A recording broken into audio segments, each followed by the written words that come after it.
नमस्कार मंडळी. पुरणपोळी फक्त सणालाच केली जात नाही बरं का. तर आमच्या इकडे पुरणपोळी प्रत्येक शुभ कार्यामध्ये केली जाते. बल्कि आवडीचा पाहुणा जरी घरी आला ना तरी देखील पुरणपोळीचा स्वयंपाक केला जातो. आज बनवते पुरणपोळी, पण अतिशय सिंपल पद्धतीने.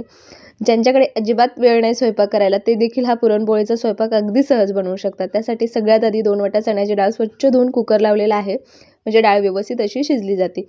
आता जोपर्यंत डाळ शिजते तोपर्यंत मस्त असं मी कणिक मळून घेतलेली आहे. 2 ते 2.5 वाट्या गव्हाचं पीठ घेतलं, त्यामध्ये चवीनुसार मीठ घातलं आणि पाण्यामध्ये थोडीशी हळद घालून घट्टसर हे पीठ मी भिजवून घेतलेले आहे. तोपर्यंत डाळ व्यवस्थित अशी शिजलेली आहे. डाळ शिजवत असताना मी कुकरच्या 5 ते 6 शिट्ट्या केल्या होत्या. का तर आजचं जे पुरण आहे ना, हे मी फक्त पावभाजी मॅशरने मॅश करून बनवलं होतं, जेणेकरून खूप जास्त वेळ देखील लागत नाही.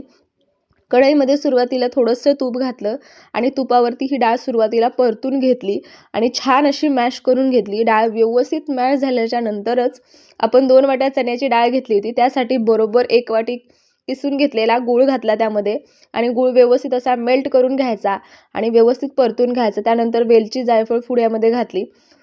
पुन्हा व्यवस्थित असं हे पुरण मी परतून घेतलं. पुरण परतण्यासाठी मला एक 9 ते 10 मिनिटाचा वेळ लागला होता. व्यवस्थित पुरण परतून थंड करून घेतलं आणि त्यानंतर पोळ्या लाटायला घेतल्या. पोळ्या तुम्ही बघू शकता, अतिशय पातळ आणि खूप सुंदर मऊ लुसलुशीत पोळ्या तयार होतात. डिटेल रेसिपी जर पाहायची असेल तर आपल्या यूट्यूब चॅनलवर आहे, एकदा व्हिजिट करून नक्की बघा. आणि कटाच्या आमटीची रेसिपी देखील लवकरच तुमच्यासोबत शेअर करीन. त्यामुळे आपल्या चॅनलला सबस्क्राईब करा आणि व्हिडिओ जरा सुद्धा आवडला तर व्हिडिओला लाईक करा. Bye bye.